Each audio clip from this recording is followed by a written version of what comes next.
Okay? So let's talk a little bit about anxious attachment. Okay? So this is where we left off yesterday. I was gonna make a little recap, but probably after the whole thing. Man, I've come far from being solely avoidant. I was heavily avoidant and a mix of like anxious. And now I'm so much less avoidant and more anxious.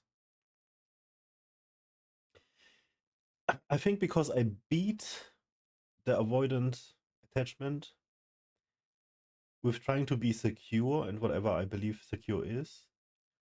And the anxious is being fueled by just crazy times.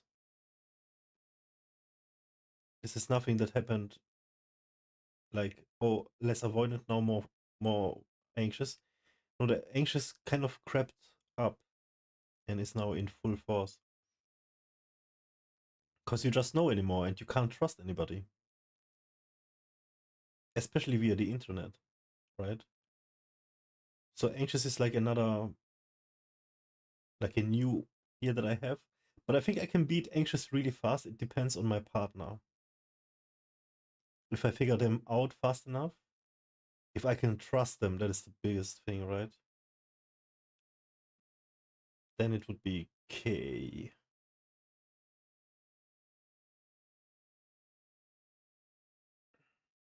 But other than that, I don't see myself not being anxious.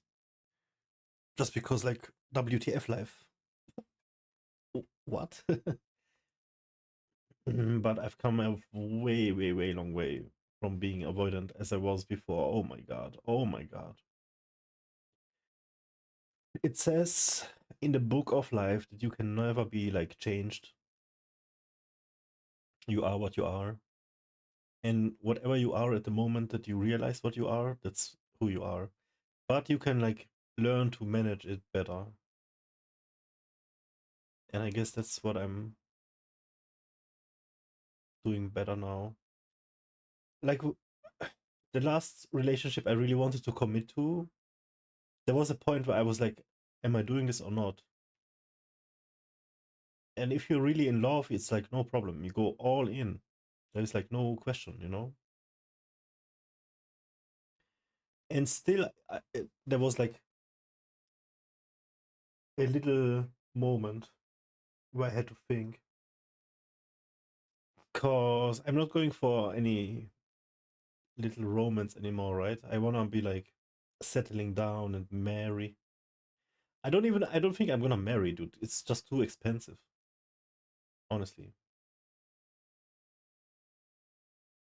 Marriage.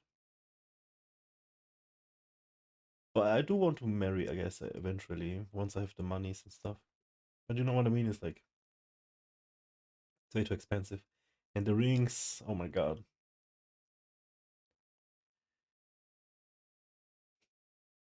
Yeah, from my side of the family, nobody would show, just my little sister. That would be embarrassing, huh?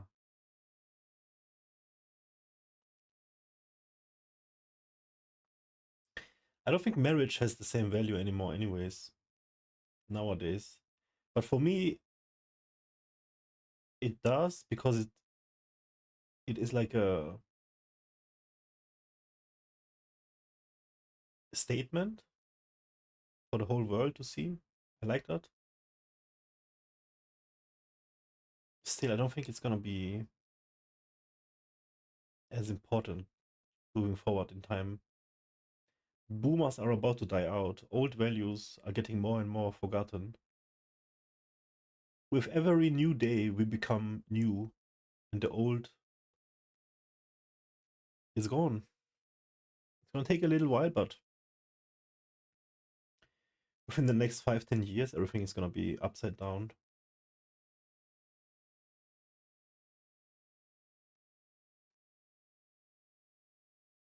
Hmm. So let's pick up where we stopped yesterday. Anxious attachment. Let's see. first thing that we talk about is how do they view the relationship? So they view relationships as blended or even completely blended. Remember, there's this manic obsessive conjoining kind of love where it's like a relationship is not me and you as separate creatures. We are going to become one and the same. I want as much closeness as possible. Remember, the basic fear of an anxiously attached person is that you won't be there. So I need to... Man, I swear I was perfect, picture perfect, avoidant, and she was picture perfect, fearful, anxious. It could never work out. Never. It could just never work out. Everything he describes my past perfectly. Right? And this blended, and like you want the person to become one with you. I want that now. I don't know, is that toxic? Is that romantic? Is it too much? Back then I said like, no way, dude, I want to be my own. I was like giga avoidant. But I come around, you know. Is that how you want to see a relationship though? For me, I guess yes.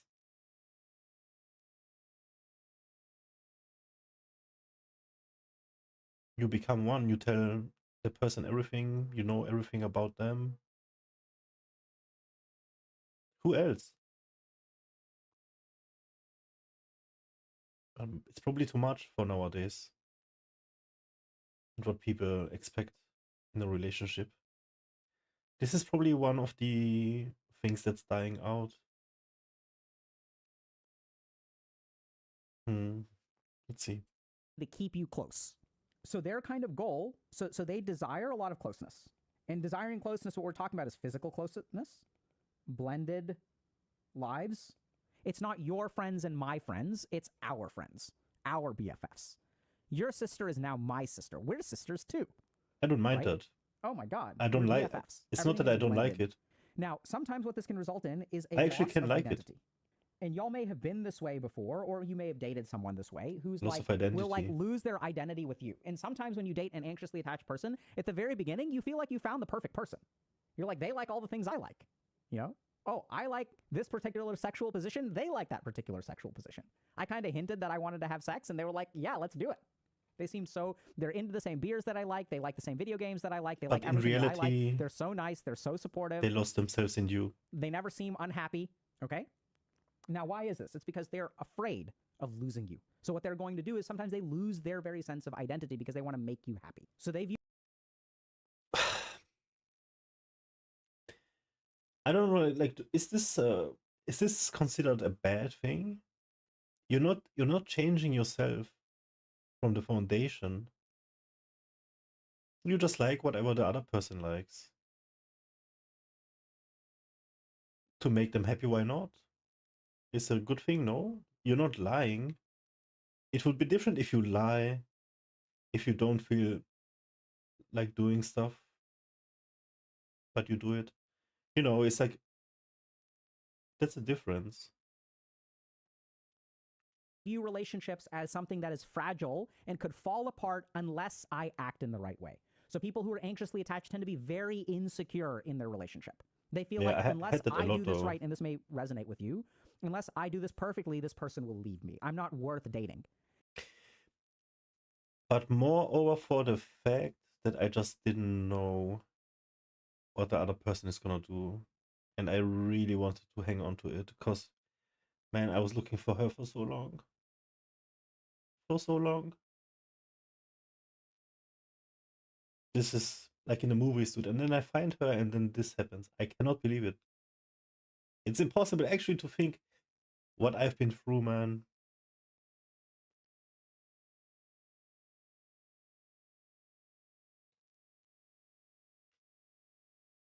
So of course you are scared, right? Holy fuck, what the fuck? And it is only through a very, very clever series of moves that I've tricked this person into a relationship with me in the first place, right? And if I stop doing something that they like, then they may dislike me, they may pull away.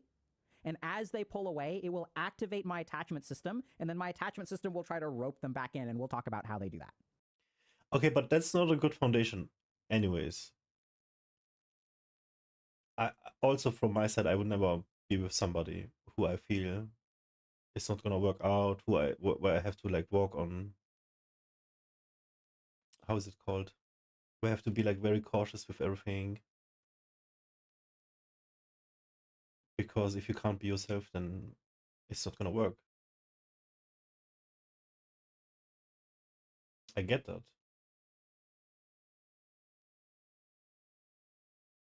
Man, it's so confusing because my case is so stupid, dude. Okay, does this make sense? So their basic fear is that you will leave, or you fear that other people will leave, and so therefore you tend to be very, very accommodating, and you want a blended life. I want to entwine our lives so closely together that you will never be able to leave. No, but I wanted this, but not for this wrong reason, right? For like a bad reason or whatever. Yeah, sure, never leave me, right? Possessive. So very practically, if you talk to people who are Because I anxiously attached, believed, though. they are preoccupied by their relationship. They think about it a lot. Okay? There are a couple of other challenges in the relationship. The first is that they struggle with conflict. So remember that there's a lot of insecurity.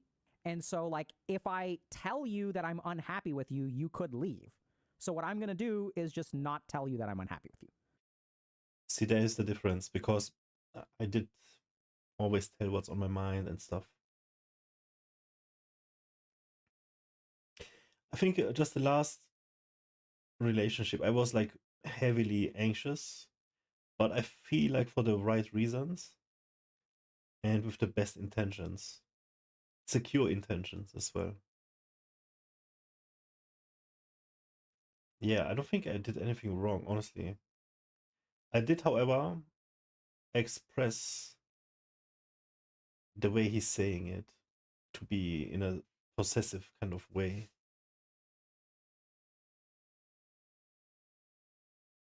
Absolutely fearful, anxious, and so much less avoidant, like barely any avoidance.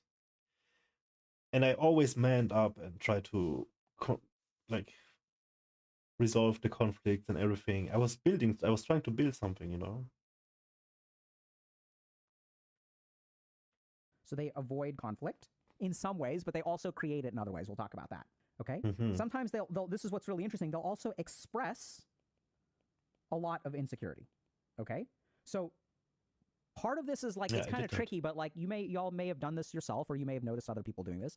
Anxiously attached people will be like, sometimes they'll trauma dump, sometimes they'll be like, oh, I'm so pathetic, and I'm not good at this, and I'm not good at this, and your ex must have been better than me at this. Is your ex prettier than I am? Am I prettier than your ex? Is my dick bigger than your ex's dick? Like, who's the best lover you've ever had? Like, it doesn't matter, man, woman, whatever, non-binary. There's some kind of insecurity, and they're quite overt about it. And the reason is because a lot of times people who are anxiously attached have discovered that human beings are somewhat compassionate. And since they're somewhat compassionate, if I'm a damsel in distress, someone will come and help me, right? Mm-hmm. So they express sometimes a lot of insecurity and can be quite tiring. Oh my God, I'm so, and then they'll use a lot of it, like, so here's the really tricky thing is they have difficulty with conflict, but that doesn't mean that they're not unhappy and not resentful. So then what happens is a lot of anxiously attached people will play a lot of games. They're very manipulative because I can't overtly tell you what I'm upset about. So instead what I have to do is I'm like, if I think that your ex-girlfriend is prettier than I am, I'm going to get really, really upset about that. And I'm going to ask you once or twice, and then you're going to say, no, I'm with you because I like you more. But then I see you looking at her Instagram profile, and that pisses me off. It really triggers my insecurity. So what I'm going to do is anxiously attached people do all kinds of weird, like, passive-aggressive shit. They'll make mountains out of molehills. They'll throw temper tantrums. They tend to have, whereas avoidantly attached people tend to be numb, anxiously attached people have difficulty regulating their emotions. So you'll see explosions. Yeah. I can just sign that. And I had, I was absolutely anxious last relationship, and I guess she never changed. So she was also heavily anxious.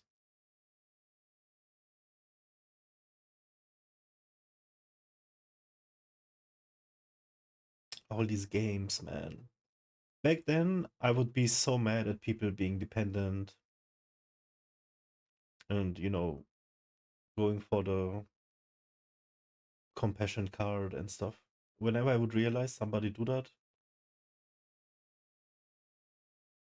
I dislike it a lot. And nowadays still. But it is different. It is, some people use it really manipulatively, and I think I know when. For the people that I know a long time anyways. And some people, they just use it because they don't know any better. In both cases, it's like a little bit of a, I don't like it. But honestly, I wouldn't mind it in my relationship. Because I know what it really means. And you just have to work on it, right? Because it comes from a place of love, actually.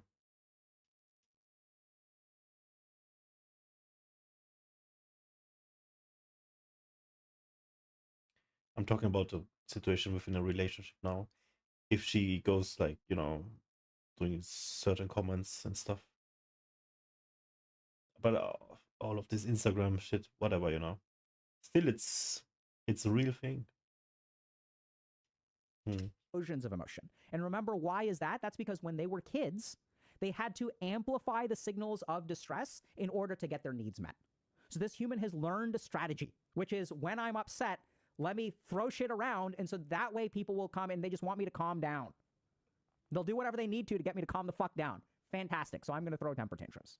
So it is no surprise that anxiously attached people are more likely to have manifestations of things like histrionic personality disorder, borderline personality disorder. All of these things are kind of like have some similar roots. Poor emotional regulation, emotional lability, right? And depending on how severe it is, we'll classify you. If it's very, very bad, we'll give you a personality disorder. But if it's mild, we'll just say you have anxious attachment. Okay? So remember that, like, once again, this system is triggered by your distance. So if people are pulling away, you will activate the anxious attachment system to rope people in. So they'll do things like guilt trip. They'll use whatever they need to bring y'all back together. If I can make you feel guilty for looking at your ex's Instagram profile and then you stop doing it and you spend time with me instead, that will be winning for me. But the problem is that I will never articulate that with you because I won't create conflict. Like dating someone who's anxiously attached is like, this is like a good example. Yeah, I got these tendencies, but I'm not doing these kind of things. Nothing's wrong. No, it's fine. You're allowed to look at whoever's Instagram profile you want to. Like, I'm just being a possessive, dumbass, bitch, whatever. Because, yeah, that's on me. Everything's fine. You can do whatever you want. I don't want to be controlling. And the other person's like, okay, yeah. I'm not going to be controlling. What's wrong? Nothing's wrong. Nothing's wrong. I told you nothing's wrong. Why do you keep on thinking, is something wrong? Everything's fine. You can do whatever you want. And then it's like, you're like, what the fuck is this if you're dating this person? And so they won't overtly tell you about conflict. And instead, they'll get very passive aggressive. They'll use guilt tripping. Sometimes they'll even punish you. They'll start flirting with someone else. And so you may think, if you're flirting with someone else, does that mean that you're avoidant? So people who are avoidant are more likely to flirt and have extramarital affairs or extra, you know, they're more likely to cheat on their partners. And once again, the reason for that, for avoidant people, is because if I'm getting too close to you, one of the best ways to create distance is to go fuck someone else. So anxiously attached people can also do that kind of stuff, but usually they're doing it to pull you in, right? So this is very important to understand. An avoidantly attached person will have an affair to keep you away. They're like, we're getting too close. I need you to be pissed at me. I need you to cooperate with me to pull us apart a little bit. We're getting too close. So I'm going to do something that'll piss you off. That way you will reject me. Whew. And then once you reject me, I'm going to apologize. Oh my God, I made such a big mistake. This happened to us. Man, I'm getting triggered left and right on this video. Baby, come back to me. And then you come back to them and they cheat on you again when you start talking about getting married and moving in. Avoidant attachment. Anxious attachment. You're pulling away from me. I'm going to make you jealous by flirting with this other person. You're pulling away from me in extreme situations. I'm going to punish you by sleeping with this person. And then I'll tie you. I'll bring you back. I'll go the nuclear option. And then when you're like, fuck you, you slept with someone else, you've been unfaithful, I'm done with you. Then they are like, oh my God, answer the phone, otherwise I'm going to kill myself. Then they escalate even more and more and more. I've seen it. It's a mess. But you'll understand how this is like, it's same behavior, but coming from two very different places. One is to keep someone away, and one is to keep someone close. Okay? So anxiously attached people also have a tendency to do things like play hard to get, right? So they're like, so avoidantly attached people are actually hard to get.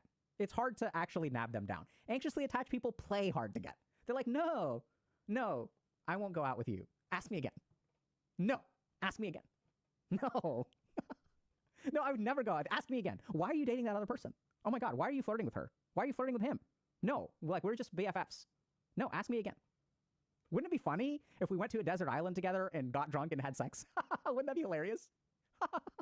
This kind of shit. A lot of game playing, a lot of a passive aggressive, a lot of guilt tripping, a lot of emotional manipulation. Avoidant people they don't have the emotional bandwidth to like know how to emotionally manipulate you, right? They're struggling with they don't understand your emotions. They don't understand theirs, their own. They don't understand any emotions. Anxiously attached people are the other way around. They won't overtly tell you what's going on. They will use all these emotional games to get their needs met, okay? So next thing we're going to talk about is theory of mind. So this is really important because in terms of some people have been asking, what do I do if I'm avoidantly attached? Theory of mind is a huge part of it. So now what we're going to do is we're going to actually talk about secure attachment and theory of mind. So theory of mind is the ability for us to understand someone else's experience, right? So we have to understand that like this person has their own thoughts, has their own emotions, and that they have a subjective experience of life. So in anxiously attached people, their theory of mind in some ways is quite poor. So like, for example, like a theory of mind, so if, let's say we're dating and you're anxiously attached, and then I say, hey, I know that you wanted me to come with you to that work dinner, but I have to travel for a job interview, so I won't be able to make it that weekend. So I have a life that has demands on my time. Oftentimes what happens with anxiously attached people is they will take things very personally because they're not able to understand that in my subjective experience, I have needs that don't relate to you. They oftentimes will interpret things as this person is not returning my text, therefore they don't love me. This person is choosing this work trip, therefore they would rather spend time with their coworker than spend time with me. They tend to take things incredibly personally because they have that blended view, right? So they don't really acknowledge that when I think something, when I'm afraid that you are pulling away from me, I don't recognize that that is a fear. It's not a reality. It is just my mind is afraid that you're pulling away. They have a lot of difficulty separating out the thoughts in their head from the reality of the world. They have a lot of difficulty stepping outside of their shoes and stepping into someone else's shoes. I'll give you all a classic example. I don't understand why you're with me. You could be with anyone. She's better looking. He's better looking. He makes more money than I do. He has a bigger dick than I do. He's taller than I am. I don't understand why you're with me. They don't understand that you have a mind in which you have chosen this person over that other person. So they're not capable of stepping outside of their own mind, okay? Now, theory of mind for avoidant attachment is also impaired. They have a difficulty because they don't understand what they themselves feel, and they have no concept of your subjectivity. They have no concept of like the subjectivity of things in general. So they think that there's the right way and there's the wrong way. This is objectively good. This is objectively better. Having joint bank accounts is objectively worse than having separate bank accounts. Therefore, we should have separate bank accounts. They don't realize that their objectivity, and we see this a lot in the red pill community, for example, they don't realize that they're not actually objective, right? If you try to explain to them, this is just your subjective experience of things, this is not the way the world is, they will reject that. They think this is the way the world is, period, right? So they are very happy to conveniently ignore 60 years of attachment research, which shows that you can form healthy bonds, men, women, whatever. You can form healthy bonds with other human beings. You can be happily married, have kids, have grandkids, that the majority of human beings in the history of humanity have done it that way. They're very easy, they conveniently ignore all that stuff because that would mean that objectively we're not right. And so for them, things are very objective. And this isn't just red pill. Women can be like this too, where there's a right way to do things, wrong way to do things. So they don't have the theory of mind of recognizing, okay, you behaved that way, not because it's right or wrong, but you have a particular experience of life that allows you to behave in a particular way. I have a particular experience of a life that allows me to behave in a particular way. So in both cases, the theory of mind and the capacity for mentalization is impaired. Yeah, they also don't care about feelings. They're like, I don't know, I'm not, here's another big thing about... I think it was one of the biggest steps in learning how to socialize with other people, understanding yourself. Just everything is based on stepping outside of your own mind. Just understanding somebody else, having empathy, having compassion for what they have been through, what they might have been through, what they might be feeling and stuff. The way he describes it in having just a yes or no kind of worldview is very... sounds toxic. Because that's the only reason I can see something like this happen, not being having understanding for anything else but yourself, and immature. A lot of immaturity.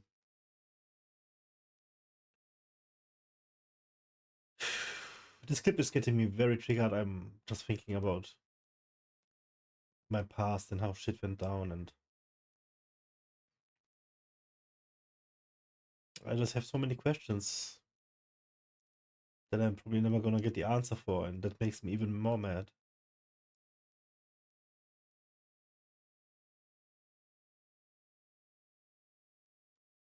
Because these questions lie behind a blocked profile. I'm the blocked one.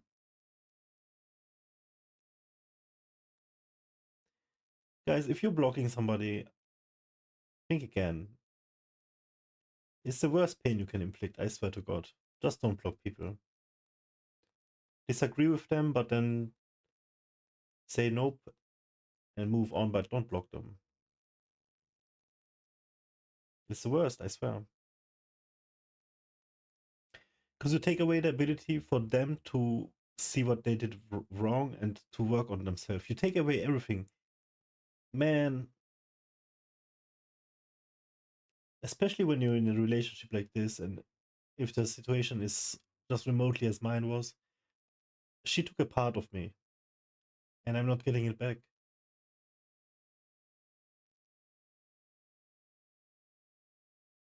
She literally took something from me, a piece of myself,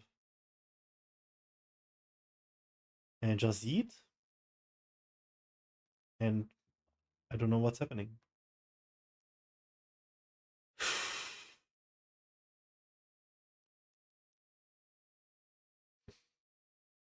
Oh my God, how am I gonna cut all of this for YouTube? This is gonna be rough. Anxiously attached people make you responsible for their feelings. If I feel a certain way, it is your job to fix it. They'll do it subconsciously. If I'm feeling unloved, you need to drop everything that you're doing and come and love me. Avoidant attachment people try to not be responsible for your feelings as much as possible. And you're not responsible for their feelings. My feelings are over here, your feelings are over there. They're not going to touch. We're not going to touch them with a 10-foot pole. We can touch genitals. That is fine. So when it comes to sex, avoidantly attached people will utilize sex as a barrier to intimacy. We're just going to make it physical. It's a situationship. There's no emotions involved. It's friends with benefits. No emotion, just sex. Anxiously attached people will use sex to enhance intimacy. It is a tool to bring us closer together. Oh my God, you're dating 2 different people at the same time, me and someone else? Let's fuck, so you pick me over them. They will use sex to advance the intimacy in the relationship. Okay? Now let's talk about secure attachment. So their view of relationship. A relationship is 2 people that blend into one shared life. So anxious attachment is like kind of like we're one person. It's the same life. My friends are your friends. But with secure attachment, we acknowledge that, okay, I have my friends, you have your friends, and we have our friends, right? So like I would say that avoidant attachment people have lives like this. Yeah, that sounds attached people have lives even like better this. for me. And then securely attached people maybe have, actually this is probably secure attachment. This is secure, right here. And anxiously attached is like this. So we acknowledge that we're individuals, I think I like but the we're secure building most. something together, right? So they think about the relationship as like a unit. So there's me, there's you, and there's the relationship, right? So here's me, here's you, and this in the middle is the relationship. So generally speaking, these people are like dependable. They're like emotionally like available. They can make relationship decisions. And oftentimes they will discuss things. They'll discuss major life decisions with their partner. So it'll be like, hey, I'm so much doing these things. I swear, I'm trying to be secure as possible. Doesn't realize that they're subconsciously. I think I'm on the right path. They apply for a job halfway across the world. The securely attached person says, hey, I'm not really finding a whole lot of things over here, and I kind of feel like I don't want to live in this city anymore. I want to use this opportunity in my 20s to explore career opportunities elsewhere. What do you think about that? Would you want to join me? Would you want to stay? So they'll like take their individual needs if you can bring them to the relationship. Conversation like this in your 20s, holy. Aren't even aware that they have individual needs. So they'll be like, you're right, you're right, you're right. Avoid conflict, avoid conflict, avoid conflict, passive aggressive, passive aggressive, passive aggressive. Whereas people who are securely attached will be dependable, reliable, will communicate, will make shared relationship decisions. Yeah, okay? and I like to be those things as well. They also are able to compromise in relationships. So oddly enough, Avoidant people aren't very good at compromise. It's my way or your way. It's the right way or it's the wrong way. Anxiously attached people are also not very good at compromise because they're afraid of creating conflict. So what they're going to do is be a doormat and then punish you later. I'm using hyperbole here. They're not that bad, okay? Securely attached people are able to compromise. I like it this way, you like it this way, there's somewhere in the middle. I can give this up, you can give this up. Why are we capable of giving that up? Because the relationship is more important than me or you individually, right? Up to a point. It's not that the relationship demands all sacrifices, but like there are some times where the relationship wins out, sometimes when you win out, and sometimes when I win out. That's how it works. So they're capable of compromise. So they're also good at communication, usually. They're able to communicate in a relationship. They can vocalize their thoughts and feelings, okay? They can tolerate mistakes through empathy. They're quick to forgive and don't hold grudges, right? So let's understand this. This is where we get back to the roots of attachment theory again. Oh, so really how good. is it that these people are able to do this? Like what mysticism is this? So remember that when you're securely attached, I grow up, I have emotions, my emotions are mirrored. Therefore, I learn what they are. Oh, I'm feeling angry, I'm feeling sad, and someone else can help me with that. As I begin to develop an understanding of my own emotions, I also develop empathy. Why do I develop empathy? Because someone is empathying towards me, therefore I learn how to empathy back. Right? So when my mom and dad get angry and upset, when I get bullied, and when they feel sad with me, and when they emotionally support me, I notice that they're feeling sad. It works both ways. It's two-way traffic, right? We learn how to listen and understand a language, and we learn how to speak a language. So they tend to be more empathic. Once they're empathic, this is really, really important because now I can put myself in your shoes. And when I put myself in your shoes, I can understand why you would do something that is hurtful to me. I can understand, oh, you were having a bad day and you just forgot my birthday. You're under a lot of stress at work. You forgot my birthday, that hurts me. But I understand where you're coming from. Therefore, I'm more forgiving of you forgetting my birthday. Now, in the case of anxious attachment, this is very difficult because they have struggle with theory of mind. They have struggle putting themselves outside of their head into your head. It's about my needs, my distress, my difficulty regulating my emotions. In the avoidant attachment, they have no sense of themselves or you. So securely attached people are more capable of forgiveness, more capable of compromise, and this is why they tend to have more successful relationships, because people make mistakes. And if you hold a grudge, that doesn't lead to long-term positive prognosis, okay? Now, it doesn't mean that people with, so one thing that I want to point out is that there's a lot of hyperbole here to help you all understand these concepts, but securely attached people can struggle as well. Anxiously attached people can be very good at communicating. Avoidantly attached people who have been a part of this community, right? We have some red pill converts. And that isn't to say that red pill is all bad. Like I know that a lot of people in our community still find a lot of value in that community. I think that that's fair, by the way, because the red pill community is one of the very few communities that are actually like supportive of men. So they'll tell you to go see a therapist now and will tell you to get in shape and work on your confidence and work on your career and like become a independent human who's confident in yourself. That's wonderful. That's a good thing. So securely attached people can vocalize their thoughts and concerns. They're actually good at conflict resolution as a result. There are a couple of things that are different about securely attached people. One is that they're not afraid of commitment. Sex is an expression of intimacy, not a substitute for intimacy, like anxiously attached people, and not a way to reduce intimacy, like avoidantly attached people. So we're in love, therefore we have sex. It's great that we can have sex and love. They're blended together. It's Gucci. The other thing is that they tend to enjoy the relationship. So this is another really interesting data point. So sometimes people with avoidant attachment find that relationships are a lot of work. It feels like a lot of work. Oh my God, this fucking person has emotions again. They have emotions again. They have emotions again. They have emotions again. Oh my God, why am I in this relationship? Oh my God, it's so exhausting, so exhausting, so exhausting. Generally speaking, securely attached people think that the exhaustion is worth the joy. So they tend to enjoy relationships. I know this is crazy, but working as a psychiatrist, I've met some people who don't enjoy relationships. Like their day-to-day experience of a relationship is negative, which is why they end up hopefully breaking up at some point.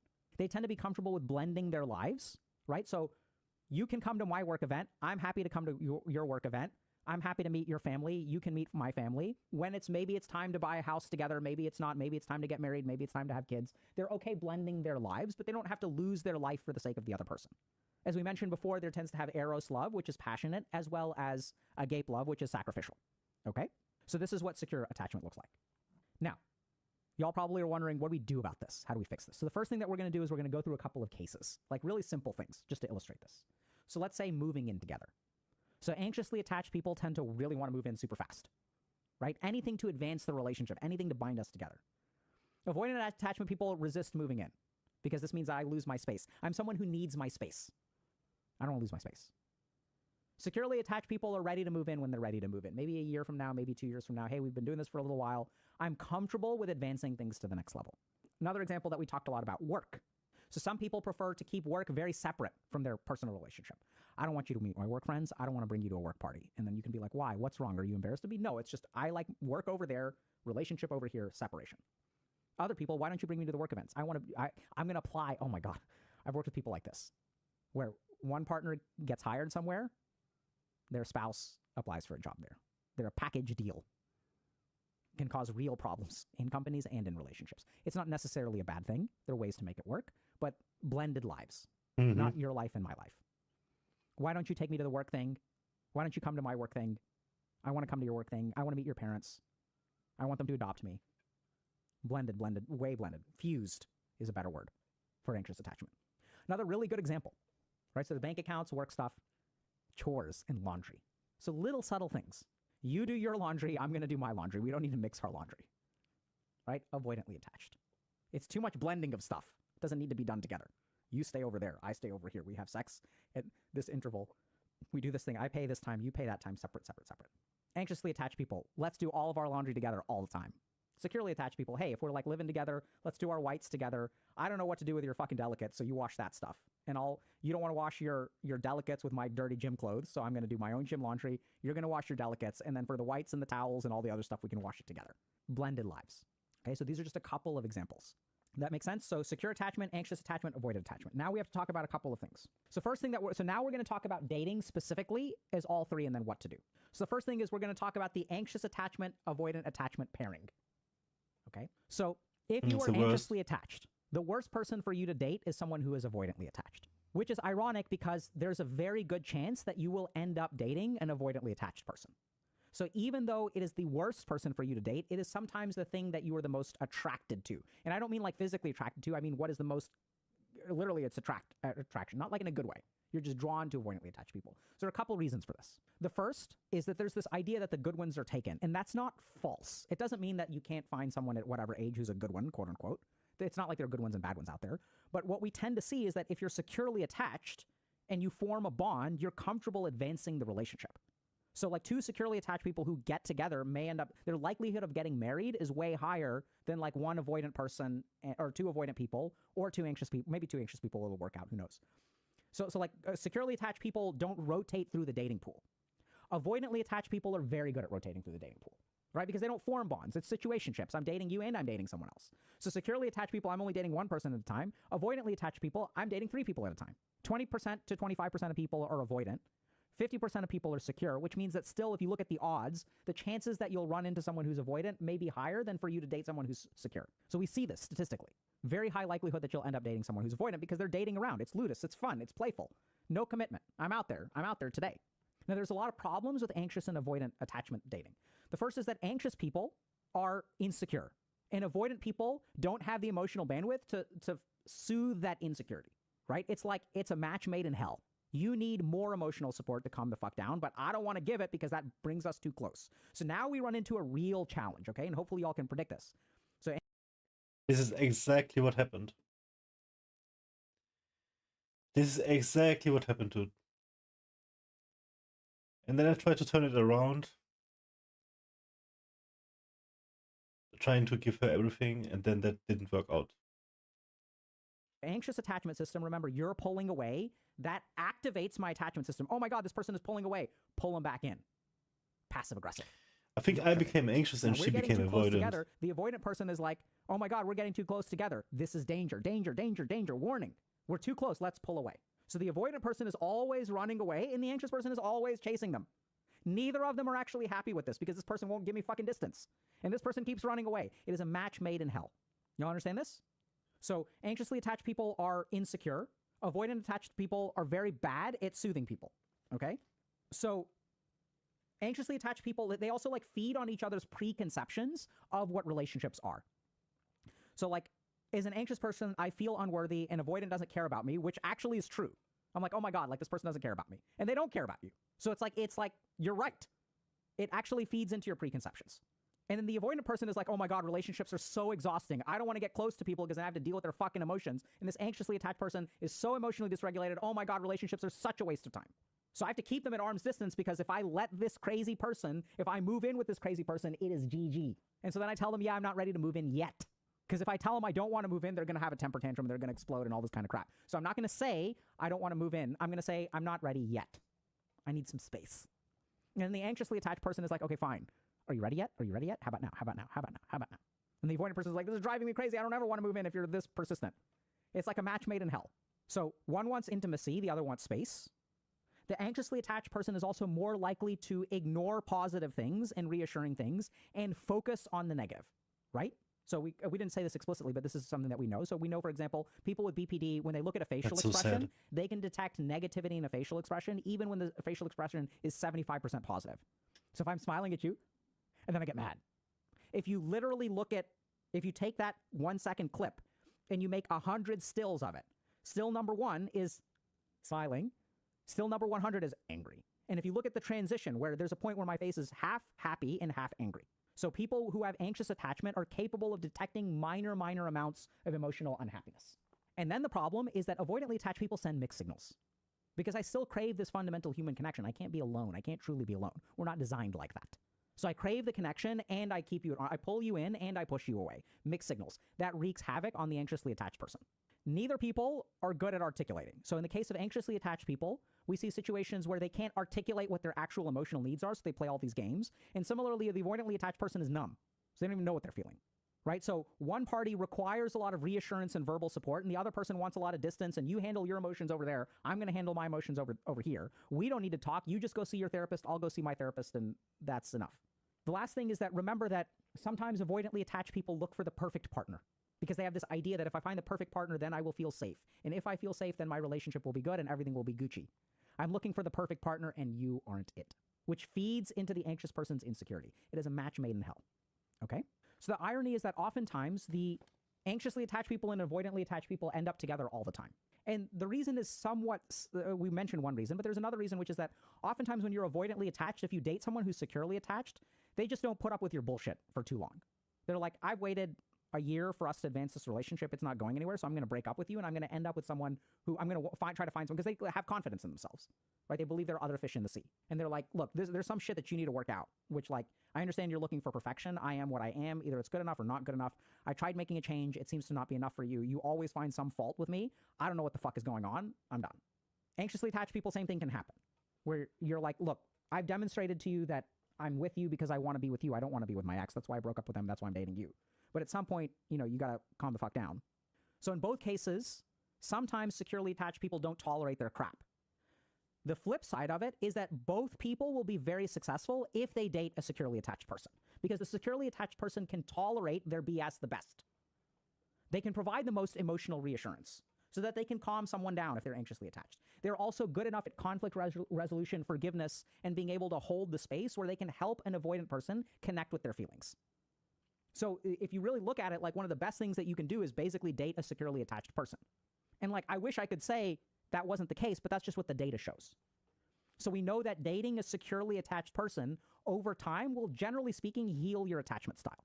Okay, so now what should you do if you have one of these attachment styles? Is the solution, oh my God, just find someone who's securely attached, and that's the beginning and end of it? No, there's a lot that you can do, okay? So if you're anxious, remember that the core thing is that you're over here, this other person is over here, and there's some kind of signal. There's a signal that they are pulling away.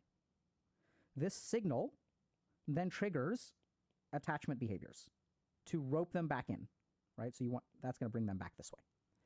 So if you basically want to fix this, there are a couple of very simple things you can do. You just need to break this cycle. That's it. If you break the cycle, the attachment issues will resolve. The first thing is in the interpretation of the signal, okay? So oftentimes the signal that you perceive is actually an internal emotional need. So I'll give you all an example. If I am feeling unloved and you choose to go to a work event instead of hang out with me, then I interpret this as you're into your coworker, right? This is what happens with an anxiously attached person. Now, if we really look at this, the root of this is this. When they're feeling unloved, it changes the way that they interpret the stimuli around them. Now, this is where, if y'all have been with us for a while in memberships, this is Glishta, this is Vasana, this is Samskara. We're going to do a deep dive into perception in a couple of days. So, like, this is all of that stuff, right? I think I'm going to go for the membership. It's only $10. The key thing to understand if you're anxiously attached is that you have internal emotional needs. And the more that you focus on these directly, The more that you understand, I'm feeling unloved, I'm feeling a lack of confidence, and that's not true. This is the other problem with theory of mind and mentalization, which is that when you feel unloved, you think you are unloved. But that is just something that is produced by your mind. It is a samskar. This partner loves you. That's why they're dating you. They happen to have a work thing, but your mind can't see it that way. And the root of this is the unresolved emotions, okay? Second thing is when you are starting the dating process, there's one really big mistake that a lot of anxiously attached people make.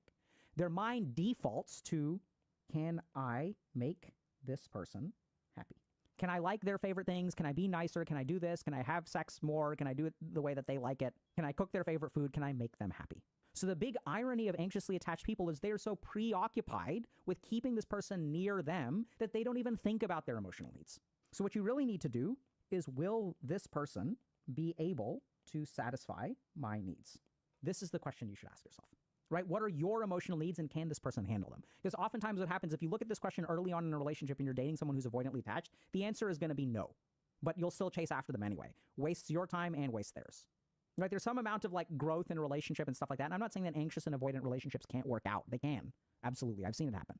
But this is really what you need to focus on, okay? So now remember, if we want to disable this, so that's the signal, right? Really thinking about your partner selection and what's the underlying emotion that you're feeling that's triggering then the attachment behavior. Now comes the next part, which is disabling the behavior. So oftentimes what you'll find is this is what's really important, is there's going to be a lot of stuff like, let's say, spam texting, right? So when I feel you're pulling away, I'm going to text you, I'm going to call you, I'm going to keep, hey, answer, why aren't you answering? Why aren't you answering? Are you having an affair? Are you having an affair? Why don't you call me back? This behavior drives people crazy. And then when you sense them being driven crazy, that panics your attachment system even more because they're pulling away because you're acting crazy. And then you kind of like, you spiral. There's also things like guilt tripping, subtly punishing them. You didn't answer my 16 texts? No, nothing's wrong. Nothing's wrong. Everything's fine. Everything's fine. I know, you're busy. You're busy. I get it. Fuck me, right? You're busy. All that kind of crap has to be disabled. And what is it that disables that is understanding the subsurface emotion. So this is key. So when I work with anxiously attached people, they usually know that they're crazy. Like they're like, and I use that term specifically because that's the word they will use. They're like, I'm a little bit crazy. I'm acting crazy. The main question to ask yourself, it's not that you're crazy. It's that you have learned, you've been conditioned to when you get a particular signal, okay, that it requires a certain behavior to get your emotional needs met, right? This is as a psychiatrist, I love working with people who have borderline personality disorder. A lot of psychiatrists are terrified of it. They're like, oh my God, like it's so, like they're so emotional. No, it's like, once you understand where they're coming from, look, this is a human being who's not crazy. They're a human being who's grown up in a particular way where their ability to form bonds, regulate their emotions, all these things are different for this person. That's it. And once you understand the ways in which they're different, you can treat them with compassion and tolerance and they can turn that boat around. I understand you're feeling this way today. You tell me, do I really need to drop everything? This is something I'll say with my patients who have BPD. Sometimes they'll message me, they'll be like, I'm falling apart. Do you have time today? And I will tell them, right back at them, look, it's 5:30 p.m. I was going to leave the office in 30 minutes. If you are really falling apart and you want to come by and you can be here at 6, I will stay late. If you can wait till tomorrow morning at 10 a.m., I can see you then. You tell me. 95% of the time, they'll say, I can see you tomorrow at 10. That's fine. And then I'll ask them the next day, how was that? Was it okay? Was it a mistake to come at 10? Should you have come yesterday? Like, let's work through this. You can be stable and reliable and it works wonders. It's amazing. These are good people. They're not crazy. Amazing human beings. And if you're anxiously attached, avoidantly attached, I know I've been very hyperbolic in describing things, but like y'all are not fucked. Understand these things. You'll be amazed at how much you can improve and heal. Just understand these dynamics. Yeah. Okay? Now, the other thing that we need to understand is that there's something called protest behavior that people who are anxiously attached will engage in. So this is basically that stuff like guilt tripping or subtly punishing people. So this is going to be kind of interesting. I don't know if I can explain this properly, but I'll try. So just because an anxiously attached person values another person more than themselves, oh, if you want Thai food, we'll do Thai food today. No, it's fine. We'll do pizza tomorrow. I'll set myself aside. You come first. I'm inferior. You're superior. They do a lot of this idealization stuff. Just because they do that doesn't mean that they don't feel the negative effects of that behavior. So when I say I wanted pizza and you want Thai, fine, we can do Thai because I value you over me. It still doesn't mean that there isn't a part of my mind that's like, man, fuck, I wanted pizza today. So all of that resentment kind of builds up. And then this manifests as something called protest behaviors. So protest behaviors are these little things that are passive aggressive, are punishing, are like pulling away, making your partner jealous, acting out, throwing a temper tantrum, withdrawing. No, everything's fine. They're little ways that you kind of, you're You're like poking someone for 1 damage. It's not like an actual conflict. You're afraid of like PvPing people. So you're not going to step into the PvP ring and then like bow and then use all your Elden Ring buffs and then go at it. What you're going to do is like pretend to be a cooperator and then just subtly poke them. So you have to understand this as an anxiously attached person, that you will engage with these behaviors. If you're dating someone, you have to understand that they'll do this too. Even if they seem fine, you fucking know this, they're not fine. Right? They'll try to make you feel jealous, all this kind of stuff. So the key thing to understand is, what are the signals that make you think this person is pulling away? What are the underlying emotional needs that you have? And what are the ways that you respond to getting those needs met? So the main question you need to ask yourself, or if you're dating someone, what you need to ask about them is, what is this person looking to do? Like, what is the need that they need to have fulfilled? This is critical. So when I do this passive aggressive stuff, what am I looking for? I'm looking for an apology. I'm looking for this. I'm looking for someone to tell me that I'm looking for reassurance. I woke up this morning and I have a zit on my nose. I feel ugly. I need to know that this person is not going to leave me just because I have a zit on my nose. It feels so stupid to articulate. And this is my experience as a psychiatrist. When I talk to these anxiously attached people, they feel like their needs are dumb. They feel like their needs are a burden. They feel like their needs are stupid. And why? Because when they were kids and they had needs, they were not treated with respect. So they carry this forward. So the big irony is they have a lot of our needs, but they can't even articulate them. And then the other person is left guessing. Okay? Now there's one real problem if you're anxious attachment, especially if you're a man. So now we're going to talk a little bit about gender dynamics. We're not going to have time for all of this, but because there's even research that shows that I'm very triggered. I'm very sad.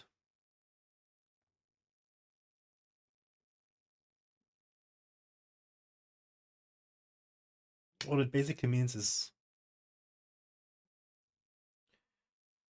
I have to give up. It's impossible. It's absolutely impossible. From the get-go, it was just a bad idea. And given how things turned out and the distance and getting blocked and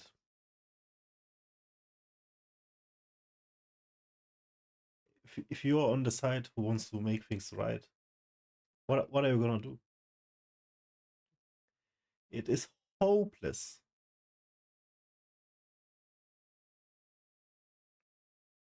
It is so hopeless. It hurts.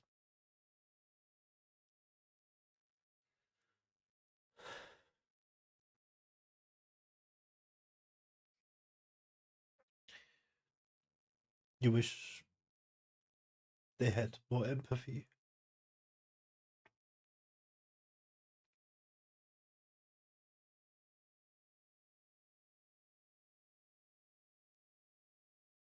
But they do this.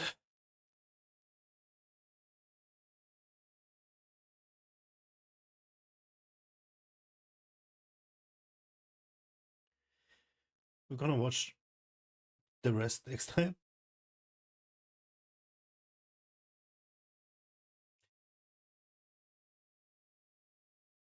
Just unfair.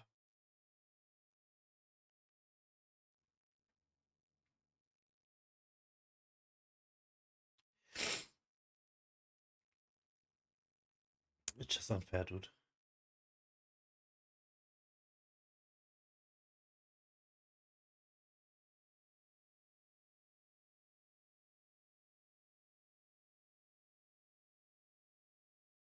Man, it was so easy. Be young and dumb. An avoidant retard.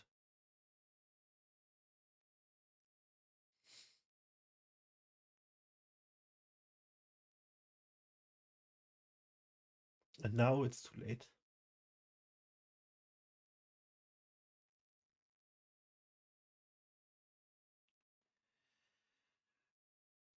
I wasted so many years.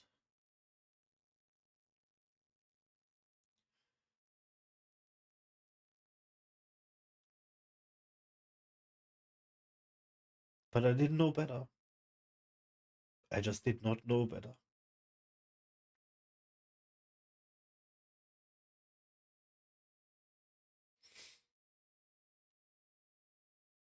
I see it now in everybody I know. I can read them. I know the motivation now and how they tick. And on some I'm still wondering how. On some it's easy to read.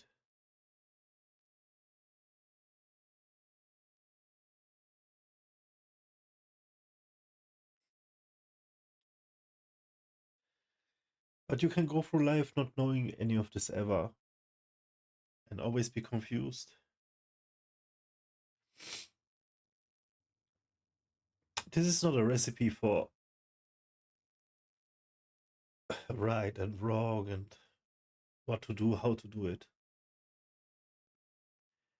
But you understand. And that's enough. You have to apply it to your own case.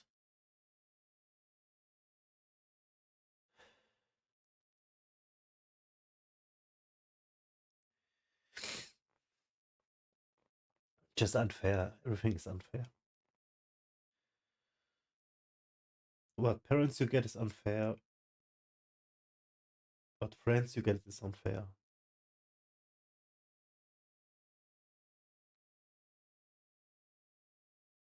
You have to be really lucky to realize all this way, way earlier, 10 years before, if I knew.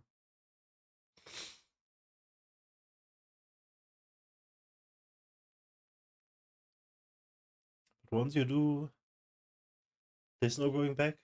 I have a new life now, and it's actually more sad. But I'm happy about it. Because it's sad for the right reasons.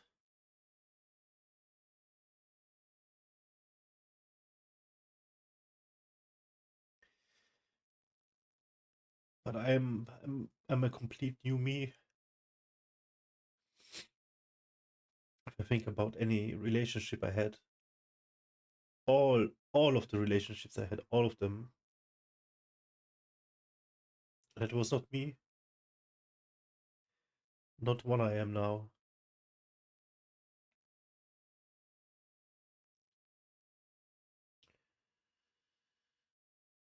But the one that happened in summer just didn't get the chance. And that's what hurts.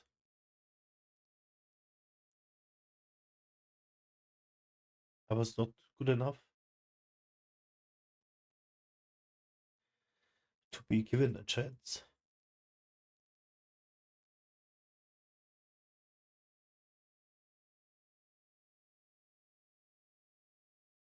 I feel wronged, but I can't be mad at her.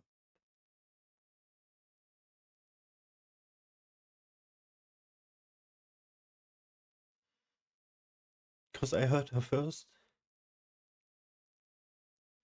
It was always me.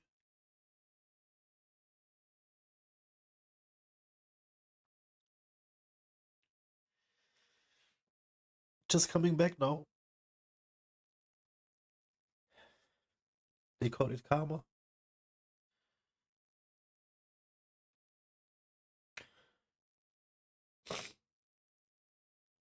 But I can sleep. Because I know I said sorry. To everyone I think I've wronged. And to the ones I can't find, I'm going to once I find them.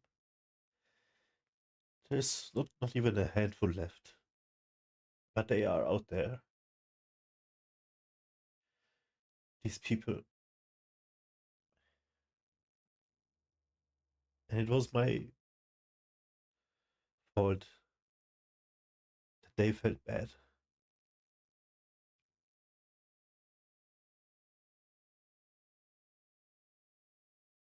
I don't think I'm good for anything anymore today.